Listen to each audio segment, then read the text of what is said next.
হজরত মুসা আলাইসাল্লাম একদিন আল্লাহর সাথে সাক্ষাৎ করার উদ্দেশ্যে তুর পাহাড়ের দিকে রওনা হলো। তুর পাহাড়ের উপর স্বয়ং আল্লাহ পাক রব্বুল আলামিন গায়বী আওয়াজের মাধ্যমে মুসা আলাইসাল্লামের সাথে কথা বলা শুরু করলো।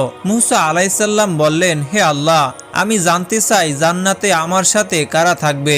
তখন আল্লাহ পাক রব্বুল আলামিন বলেন, হে মুসা, এই বনি ইসরায়েলের মধ্যে একজন কসাই বসবাস করেন, যে তোমার সাথেই জান্নাতে যাবে এবং ওই কসাই তোমার সঙ্গেই থাকবে। তখন মুসা আলাইসাল্লাম বললেন, হে আল্লাহ, আমাকে তুমি একজন নবী হিসাবে বানিয়েছো। আমার সঙ্গে নবী রাসূল, আল্লাহওয়ালা, বুজুর্গ এবং দরবেশ জান্নাতের মধ্যে থাকার কথা, আমার সঙ্গী হবার কথা, কিন্তু কসাই কেন? তখন মুসা আলাইসাল্লাম বললেন, হে আল্লাহ পাক রব্বুল আলামিন, দয়া করে আপনি আমাকে সেই কসাইয়ের ঠিকানা বলুন, যাতে আমি দেখে আসতে পারি যে সে কি এমন আমল করে যে আমলের কারণে সে আমার সাথে জান্নাতে থাকবে এবং আমার সঙ্গেই জান্নাতে প্রবেশ করবে। তখন মহান আল্লাহ পাক রব্বুল আলামিন বলেন, হে মুসা, আজকে তুমি বাড়ি ফিরে যাও, কিছুদিন পরে আমি তোমাকে ডেকে নিব এবং আমি তোমাকে সেই কসাইয়ের ঠিকানা বলে দিব। তখন মুসা আলাইসাল্লাম মহান আল্লাহ পাক রব্বুল আলামিনের এই কথা শুনে তিনি বাড়ি ফিরে আসলেন। এভাবে বেশ কিছুদিন অতিবাহিত হয়ে গেল। একদিন হজরত মুসা আলাইসাল্লাম কোথাও সফর করার উদ্দেশ্যে রওনা দিল। যখন তিনি রাস্তা দিয়ে যাচ্ছিলেন, দেখলেন একজন মহিলা কান্নারত অবস্থায় দাঁড়িয়ে আছে। মহিলাটি হজরত মুসা আলাইসাল্লামকে দেখা মাত্রই তার কাছে আসতে লাগলো এবং এসে বলল, হে আল্লাহর নবী মুসা আলাইসাল্লাম, আপনি কি এখন আল্লাহর সাথে কথা বলার জন্য তুর পাহাড়ে যাচ্ছেন? যদি তুর পাহাড়ে যান তাহলে আপনি আল্লাহর সাথে আমার বিষয় অবশ্যই বলবেন। মহান আল্লাহ তাআলা কেন আমাকে কোনো সন্তান সন্ততি দান করেনি? আমার বিবাহের কয়েক বছর হয়ে গেল, তবুও এখনো পর্যন্ত আমি কোনো সন্তানের মা হতে পারিনি। আল্লাহ পাক রব্বুল আলামিনের কাছে গিয়ে বলবেন, আমি কি কখনো মা হবার ভাগ্য রাখিনি, নাকি আমার কোনো ভুলের কারণে আল্লাহ তাআলা আমার সন্তান সন্ততি দান করে না? মুসা আলাইসাল্লাম বললেন, ঠিক আছে, আমি আল্লাহ পাক রব্বুল আলামিনের কাছে অবশ্যই জিজ্ঞেস করব। অতঃপর মহিলাটি সেখান থেকে চলে গেল। এবার মুসা আলাইসাল্লাম মহিলাটির প্রশ্ন শুনে একটু অবাক হলেন, তাই তিনি আর অন্য কোথাও সফর করলেন না। এবার তিনি আল্লাহ পাক রব্বুল আলামিনের সাথে কথা বলার উদ্দেশ্যে তুর পাহাড়ের দিকে রওনা হলো। তুর পাহাড়ের উপর গিয়ে হজরত মুসা আলাইসাল্লাম আল্লাহর কাছে প্রশ্ন করলো, হে আল্লাহ, আমি আসার পথে একজন মহিলাকে কান্নারত অবস্থায় দেখলাম। তিনি আমাকে প্রশ্ন করলো, আমার বিবাহের অনেক বছর হয়ে গেল, তবুও কেন আমার কোনো সন্তান সন্ততি হয়নি?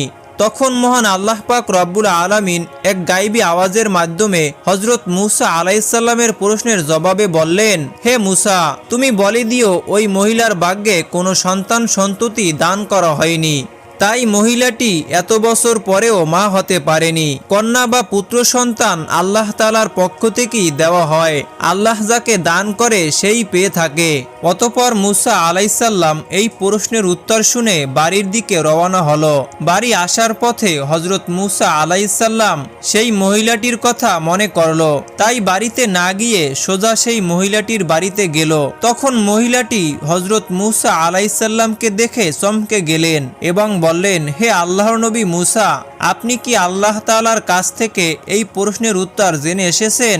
মহিলাটির এই কথা শুনে হজরত মুসা আলাইসাল্লাম বললেন, মহান আল্লাহ তাআলা বলেছেন তোমার ভাগ্যে কোনো সন্তান দান করেনি, তাই তুমি কখনো মা হতে পারবে না।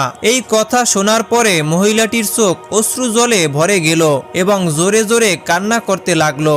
অতঃপর হজরত মুসা আলাইসাল্লাম সেখান থেকে চলে আসলেন। এই ঘটনার কিছুদিন পরে একজন আল্লাহওয়ালা এবং বুজুর্গ ফকির ওই মহিলাদের বাড়িতে গেল এবং বাড়িতে গিয়ে বলল, বাড়িতে কি কেউ আছেন? আমি একজন বুজুর্গ ফকির, অনেক দিন থেকে কিছু খাইনি, আমার খুবই খিদে পেয়েছে, দয়া করে আল্লাহর হস্তে আমাকে কিছু দান করুন, নিশ্চয়ই আল্লাহ পাক রব্বুল আলামিন তোমার নিয়ত পূর্ণ করবে। অতঃপর মহিলাটি ফকিরের এই কথা শুনে তাকে ঘরে আসতে দিল এবং ফকিরকে 4টি রুটি খেতে দিল। তখন মহিলাটি বলল, আপনি তো আল্লাহ তাআলার ফকির, আপনি একটু আল্লাহর কাছে দোয়া করবেন, আল্লাহ যেন আমাকে কোনো সন্তানই দান করেনি, আল্লাহ তাআলা যেন আমাকে সন্তান দান করেন। অতঃপর ফকিরটি রুটি খাওয়ার পরে আল্লাহ পাক রব্বুল আলামিনের কাছে দোয়া করলেন, হে আল্লাহ, তুমি এই মহিলাটিকে সন্তান দান করো। এরপরে তিনি ওই বাড়ি থেকে চলে গেল।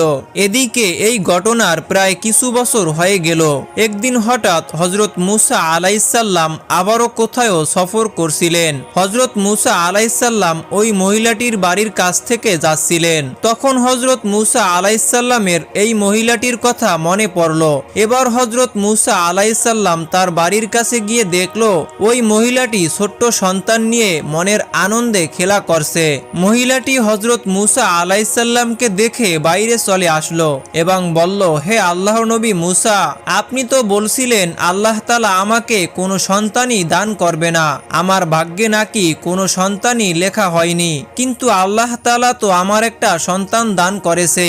এটা শুনে হযরত মুসা আলাইহিসসালাম একটু অবাক হলেন এবং এই প্রশ্নের উত্তর জানার জন্য হযরত মুসা আলাইহিসসালাম তুর পাহাড়ের দিকে রওনা হলো। তুর পাহাড়ের উপর গিয়ে হযরত মুসা আলাইহিসসালাম আল্লাহকে জিজ্ঞাসা করলেন, হে আল্লাহ পাক রব্বুল আলামিন, আপনি তো বলেছিলেন ওই মহিলার ভাগ্যে কোনো সন্তান লেখা হয়নি, ওই মহিলার কোনো সন্তান হবে না, কিন্তু আজ আসার সময় দেখলাম ওই মহিলা সন্তান নিয়ে খেলা করছে এবং সন্তান পেয়ে খুব আনন্দিত এবং খুশি হয়েছে। হে আল্লাহ পাক রব্বুল আলামিন, এই ব্যাপারটি আমি কিছুতেই বুঝতে পারিনি। অতঃপর মহান আল্লাহ পাক রব্বুল আলামিন এক গায়বী আওয়াজের মাধ্যমে এই প্রশ্নের উত্তরে বলেন, হে মুসা, তুমি এই প্রশ্নের উত্তর জানতে চাও, তাহলে একটি থলায় মানুষের মাংস নিয়ে এসো, তারপর এই প্রশ্নের জবাব পাবে। তখন হযরত মুসা আলাইহিসসালাম মহান আল্লাহ তাআলার এই হুকুম পাওয়ার পরে একটা থালা, একটা ছুরি নিয়ে সমস্ত লোকের কাছে এসে বলল, হে আমার কওমের লোকেরা, মহান আল্লাহ তাআলা বলেছেন মানুষের মাংস নিয়ে যেতে। আপনাদের মধ্যে এমন কি কেউ আছে যে এই থলায় নিজের মাংস দেবে? কিন্তু হযরত মুসা আলাইহিসসালামের এই কথায় কেউই রাজি হলো না। অতঃপর সবাই সেখান থেকে একে একে চলে গেল। তখন হযরত মুসা আলাইহিসসালাম অত্যন্ত চিন্তিত এবং পেরেশান হয়ে এদিক ওদিক ঘুরছিল। হযরত মুসা আলাইহিসসালাম যখন মানুষের মাংস না পেয়ে বাড়ির দিকে ফিরে যাচ্ছিলেন, তখন হঠাৎ একজন বুজুর্গ ফকির পিছন থেকে ডেকে বলল, হে আল্লাহর নবী মুসা, তোমার কি হয়েছে? তোমাকে এমন চিন্তিত এবং পেরেশানি দেখাচ্ছে কেন? তখন মুসা আলাইহিসসালাম সেই ফকিরের কাছে এসে বলল, মহান আল্লাহ পাক রব্বুল আলামিন আমাকে মানুষের শরীরের মাংস নিয়ে যেতে বলছে, কিন্তু কোনো মানুষ তার নিজের শরীরের মাংস কেটে দিতে রাজি হলো না, বরং সবাই মুখ ফিরিয়ে চলে গেল। তখন বুজুর্গ ওই ফকির হযরত মুসা আলাইহিসসালামের মুখে এই কথা শোনা মাত্রই তার কাছ থেকে ছুরি নিয়ে নিজের শরীর থেকে একটু মাংস কেটে হযরত মুসা আলাইহিসসালামের কাছে দিয়ে চলে গেল। এটা দেখে হযরত মুসা আলাইহিসসালাম একটু অবাক হয়ে গেলেন।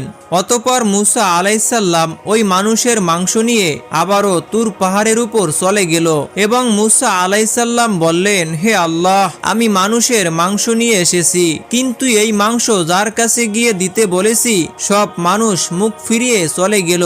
শুধুমাত্র একজন বুজুর্গ ফকির আল্লাহর নাম শোনা মাত্রই তার শরীরের মাংস কেটে আমার কাছে দিয়ে দিল।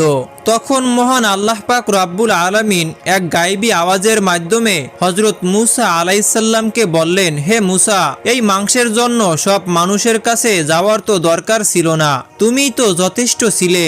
এর মাধ্যমে তুমি তোমার প্রশ্নের উত্তর পেয়ে গেছো।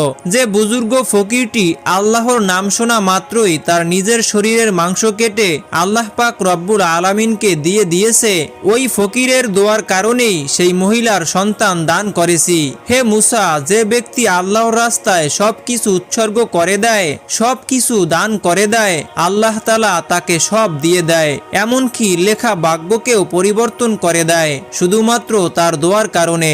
অতঃপর হযরত মুসা আলাইহিসসালাম আল্লাহ পাক রব্বুল আলামিনের এই উত্তর শুনে বাড়িতে চলে আসলেন। এরপর কিছুদিন অতিবাহিত হয়ে গেল। একদিন হযরত মুসা আলাইহিসসালামের মনে পড়ে গেল যে আল্লাহ পাক রব্বুল আলামিন বলেছিলেন কসাই তার সাথে জান্নাতের সঙ্গী হবে। এই প্রশ্নের জবাব জানার জন্য হযরত মূসা আলাইহিসসালাম আবারও তুর পাহাড়ের উদ্দেশ্যে রওনা হলেন। তুর পাহাড়ে গিয়ে হযরত মূসা আলাইহিসসালাম বললেন, হে আল্লাহ পাক রব্বুল আলামিন, আপনি বলেছিলেন কসাই আমার সাথে জান্নাতের সঙ্গী হবে।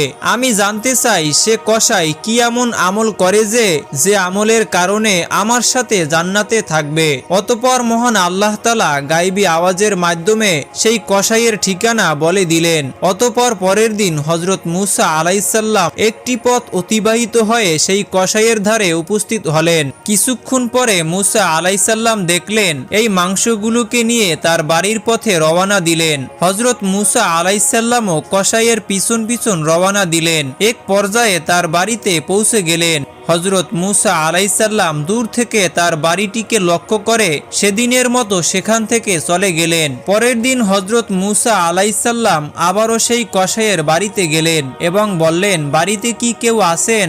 আমি একজন মুসাফির। কিন্তু বাড়ির ভেতর থেকে কোনো উত্তর এলো না। তখন হযরত মূসা আলাইহিসসালাম ভাবলো আসলেই বাড়িতে কেউই নেই। অতঃপর হযরত মূসা আলাইহিসসালাম আবারও সেই কসাইয়ের দোকানে উপস্থিত হলেন। দূর থেকে লক্ষ্য করলেন কসাই যখন মাংস কেটে একটি ভালো মাংসের টুকরো তার পাশে রেখে দিল, তখন একজন ক্রেতা বলল, ভাই কসাই, আমাকে তোমার পাশে থাকা ওই মাংসের টুকরোটা দাও, বিনিময়ে আপনাকে অতিরিক্ত দাম দেওয়া হবে। তখন কসাই বলল, আপনি আমাকে যতই দাম দেন না কেন এই মাংসের টুকরো আমি দিব না। তখন কসাই বলল, ভাই এটি আমার বাড়িতে নিয়ে যাব। তখন হযরত মূসা আলাইহিসসালাম মনে মনে ভাবলো বাড়িতে তো কেউই নেই।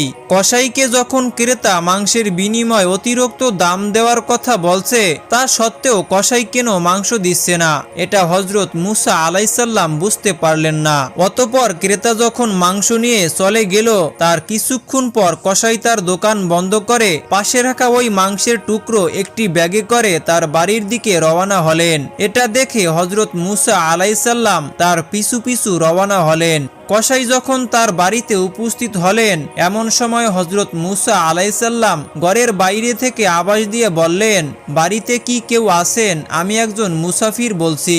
তখন কসাই বাইরে এসে হযরত মূসা আলাইহিসসালামকে জিজ্ঞাসা করলেন, ভাই আপনি কে?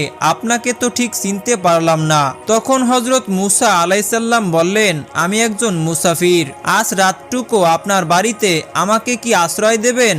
কাল সকাল হলেই আমি আমার গন্তব্যের দিকে রওনা হব। কসাই বললেন, নিশ্চয়ই দেব, আসুন আমার বাড়ির ভিতর। কসাই বললেন, ওহে মুসাফির, আপনি এখানে বসুন, পাশের ঘরে আমার একটু কাজ আছে। এই বলে কসাই ওই ঘরের দিকে রওনা হলো। হযরত মূসা আলাইহিসসালাম দেখলেন পাশের ঘরে গিয়ে কসাই একা একা রুটি বানাচ্ছে এবং মাংস রান্না করছে। অতঃপর কিছুক্ষণ পরে হযরত মূসা আলাইহিসসালাম দেখলেন এক ঘরের কোণ থেকে একজন বয়স্ক বৃদ্ধা আস্তে আস্তে আদবের সাথে নিয়ে আসছে। তারপরেই মাংস এবং রুটি বৃদ্ধাকে খাইয়ে দিচ্ছে, খুব স্নেহের সাথে খাইয়ে দিচ্ছে। ঠিক তেমনি ভাবে যেমন একটি ছোট্ট শিশুকে তার মায়ের স্নেহ এবং ভালোবাসা দিয়ে খাইয়ে দেওয়া হয়, ওই বয়স্ক বৃদ্ধাকে তেমনি ভাবে খাইয়ে দিচ্ছেন। অতঃপর কিছুক্ষণ পর কসাই কিছু মাংস এবং রুটি নিয়ে হযরত মূসা আলাইহিসসালামের কাছে এসে বললেন, ওহে মুসাফির ভাই, এই নাও আপনার খাবার। আপনার খাবার দিতে আমার একটু দেরি হয়ে গেল। তখন কসাই বলল, আসলে আমার একটু কাজ ছিল, এজন্য আপনাকে খাবারগুলো আগে দিতে পারিনি। তখন মূসা আলাইহিসসালাম বললেন, ঠিক আছে, তুমি আগে বলো এই বৃদ্ধা মহিলাটি কে? তখন কসাই বললেন, এই বৃদ্ধা হলো আমার মা। আমার মা ছাড়া এই দুনিয়ায় আমার আর কেউ নেই, আর আমার মায়েরও এই দুনিয়ায় আমি ছাড়া তার আর কেউ নেই। আমার মা বৃদ্ধা হয়ে গেছে, ভালো করে চলাফেরা করতে পারে না, ভালো করে খেতেও পারে না। তাই আমি প্রতিদিন দোকান থেকে ভালো ভালো নরম মাংসের টুকরোগুলো একটি জায়গায় রেখে দেই এবং বাড়িতে এসে মাকে রান্না করে খাইয়ে দেই। এই কথা বলার পরে কসাই সেখান থেকে চলে গেলেন। হযরত মূসা আলাইহিসসালাম কসাইয়ের মায়ের প্রতি এমন ভক্তি এবং স্নেহ ভালোবাসা দেখে হতভম্ব হয়ে গেলেন। অতঃপর হযরত মূসা আলাইহিসসালাম পাশের ঘর থেকে লক্ষ্য করে দেখলেন তার বৃদ্ধা মা চোখের পানি ছেড়ে দিয়ে কান্না করে করে দুটি হাত তুলে আল্লাহর দরবারে দোয়া করতে লাগলেন, ওগো আল্লাহ, তুমি রহমানুর রহিম, গফুরুর রহিম, তুমি সবকিছুরই খবর রাখো। পৃথিবীতে এমন কিছু নেই যার খবর তুমি রাখো না। আমার ছেলে কসাইয়ের সেবায় আমি খুশি। আল্লাহ গো, মা হয়ে আমি তোমার দরবারে আমার ছেলের জন্য দোয়া করেছি।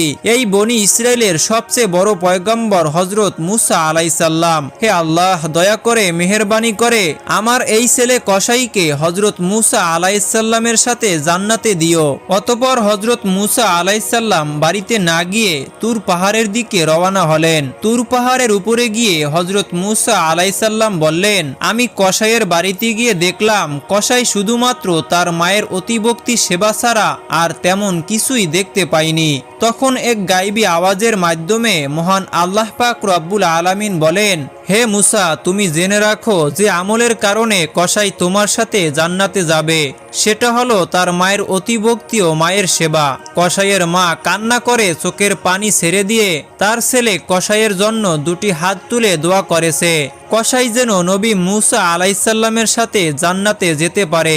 আল্লাহ তাআলা কখনো মায়ের দোয়া ফেরত দেয় না। হে মুসা, কসাইয়ের আসল আমল হলো তার মায়ের প্রতি এমন ভক্তি, সেবা এবং মায়ের প্রতি এমন স্নেহ ও ভালোবাসা যার কারণে কসাই তোমার সাথে জান্নাতে যাবে। এমনিভাবে বয়ে যায় সময়ের পর সময়। ইতিমধ্যে আল্লাহ তাআলার দেয়া সমস্ত আদেশ দায়িত্ব সহকারে পালন করেছে।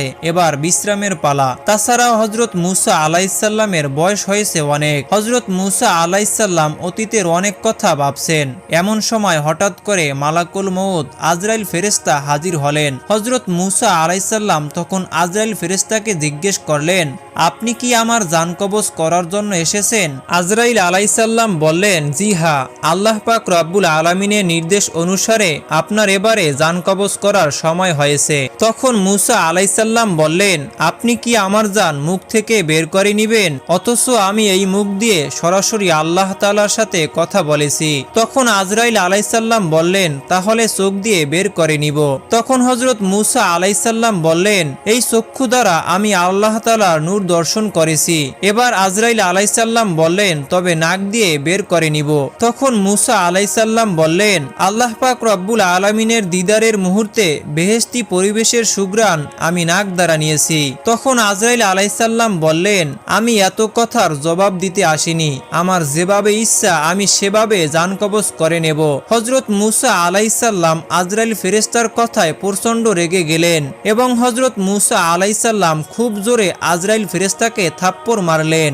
আজরাইল ফেরেশতার চক্ষু দুটি বের হয়ে গেল। তখন আজরাইল ফেরেশতা সাথে সাথে আল্লাহ তাআলার দরবারে গেলেন এবং আল্লাহ তাআলার কাছে সমস্ত ঘটনা খুলে বললেন। আল্লাহ তাআলা তখন আজরাইল ফেরেশতার চক্ষু দুটি ঠিক করে দিয়ে বললেন, আমার নবীদের মধ্যে মুসার মতো এত গরম মেজাজ আর কোনো নবীর নেই। অতএব তার জান কবজের বিষয় আমি দেখব, তোমার আর তার কাছে যেতে হবে না। কয়েকদিন পর ওহী দ্বারা আল্লাহ তাআলা মুসা আলাইসাল্লামকে বললেন, হে মুসা, তুমি যদি একটি মেষের পশমের সংখ্যা পরিমাণ হায়াতের আরজি করো তাহলে তা পূরণ করে দিব। তুমি পৃথিবীতে যত বছর বাঁচার আশা করবে তত বছর বাঁচতে পারবে। এ কথা শুনে হযরত মুসা আলাইসাল্লাম বললেন, তাহলে তো তারপরে অবশ্যই মৃত্যুবরণ করতে হবে আর এই দীর্ঘ বছর পৃথিবীতে কষ্ট করে বেঁচে থাকতে হবে যেমনটা আগে হয়েছে। অতএব সবচেয়ে নিরাপদ স্থান আল্লাহ তাআলার সান্নিধ্য লাভ করা। তিনি বললেন, হে আল্লাহ, নির্ধারিত হায়াতের পরে আমি তোমার সান্নিধ্য লাভ করতে চাই। আমি যে তোমাকে বড্ড বেশি ভালোবাসি, তোমার নৈকট্য আমার কামনা। হে আল্লাহ, আমার মৃত্যুবরণের পূর্বে একবার তুর পাহাড়ে তোমার দর্শন দাও, এই আবেদনটুকু তুমি কবুল করো। তখন আল্লাহ পাক রব্বুল আলামিন হযরত মুসা আলাইসাল্লামের আবেদন মঞ্জুর করলেন। আল্লাহ তাআলা তখন মুসা আলাইসাল্লামকে তুর পাহাড়ে যেতে বললেন। তখন আল্লাহ তাআলা তুর পাহাড়ে নূর দর্শন করলেন, কথা বললেন সর্বশেষ। হযরত মুসা আলাইসাল্লাম আল্লাহর দরবারে দোয়া করে বললেন, হে আল্লাহ, আমাদের কওমের প্রতি কোনো গজব নাজিল না করে আমাদেরকে রহমতের ছায়াতলে আশ্রয় দিন এবং তাদেরকে রুজিরুটির ব্যবস্থা করুন, তারা যেন অনাহারে মৃত্যুবরণ না করে। আল্লাহ তাআলা হযরত মুসা আলাইসাল্লামের আবেদনের পরিপ্রেক্ষিতে বললেন, আল্লাহ তাআলা ঈমানদার, নাফরমান, কাফের সমস্ত জীবজন্তুর প্রতিপালক। আল্লাহ পাক রব্বুল আলামিন কখনো কাউকে অনাহারে রাখে না। যে যেখানে যে অবস্থায় থাকুক না কেন আল্লাহ তার রিজিক সেখানেই পৌঁছে দেয়। এই কথা বলার পর আল্লাহ তাআলা তখন মূসা আলাইহিসসালামকে পাহাড়ের উপর আঘাত করতে বললেন। হযরত মূসা আলাইহিসসালাম পাহাড়ের উপর আঘাত করলেন। তখন সেখান থেকে একটি নদী হয়ে গেল। নদীর উপর পুনরায় আঘাত করতে বললেন। আঘাত করার পরে দেখলেন নদীর উপর দিয়ে একটি পাথর ভেসে আসছে। আল্লাহ তাআলা তখন পাথরের উপর পুনরায় আঘাত করতে বললেন। হযরত মূসা আলাইহিসসালাম পাথরের উপর পুনরায় আঘাত করলেন। দেখলে তাদের মধ্য থেকে একটি ফড়িং বার হয়ে আসছে। এই ফড়িং এর মুখে ছিল এক টুকরো তাজা ঘাস। এই দৃশ্য দেখে হযরত মূসা আলাইহিসসালাম সিজদায় পড়ে গেল। কিছুক্ষণ পর হযরত মূসা আলাইহিসসালামকে সালাম প্রদান করে বিদায় নেওয়া হলো। হযরত মূসা আলাইহিসসালাম পাহাড় থেকে নেমে একটু দূরে গিয়ে দেখলেন 7 জন লোক একটি কবর খুঁড়ছে। তখন হযরত মূসা আলাইহিসসালাম তাদেরকে জিজ্ঞেস করলো, ভাই তোমরা নির্জন এলাকায় কার কবর খুঁড়ছো? তারা বলল, আপনার নামে একজন মহান ব্যক্তির। আপনিও আমাদের সাথে এই সওয়াবের কাজে শরীক হতে পারেন। তখন মূসা আলাইহিসসালাম তাদের সাথে কিছুটা কবর খোঁড়ার কাজে শরীক হলেন। তাদের মধ্যে একজন বলল, হে আল্লাহর নবী মূসা, আমরা যার জন্য এই কবরটি করছি সেও আপনার মতো। অতএব কবরটি মাপার জন্য আপনি একবার শুয়ে পরীক্ষা করুন। হযরত মূসা আলাইহিসসালাম তাদের কথায় কবরে গিয়ে শুয়ে পড়লেন এবং বললেন, হে আল্লাহ, কত নিচু এই জায়গাটি। তুমি এই জায়গাটি আমার জন্য যদি কবুল করতে। হযরত মূসা আলাইহিসসালামের দোয়া করার সাথে সাথে একটি ফেরেশতা এসে তাকে একটি আপেল খেতে দিল। বিসমিল্লাহ বলে যখন হযরত মূসা আলাইহিসসালাম আপেলটা খেতে শুরু করলো, আর তখনই মূসা আলাইহিসসালামের জান কবজ হয়ে গেল। তখনই ওই ফেরেশতা হযরত মূসা আলাইহিসসালামকে উঠিয়ে গোসল করালো এবং জানাজা পড়ালেন এবং তাকে পুনরায় ওই কবরেই দাফন করলেন। প্রিয় দর্শক, এই ছিল আজকের ভিডিও। দেখা হচ্ছে পরবর্তী ভিডিওতে। সে পর্যন্ত ভালো থাকুন, সুস্থ থাকুন। আল্লাহ হাফেজ। আসসালামু আলাইকুম ওয়া রাহমাতুল্লাহ।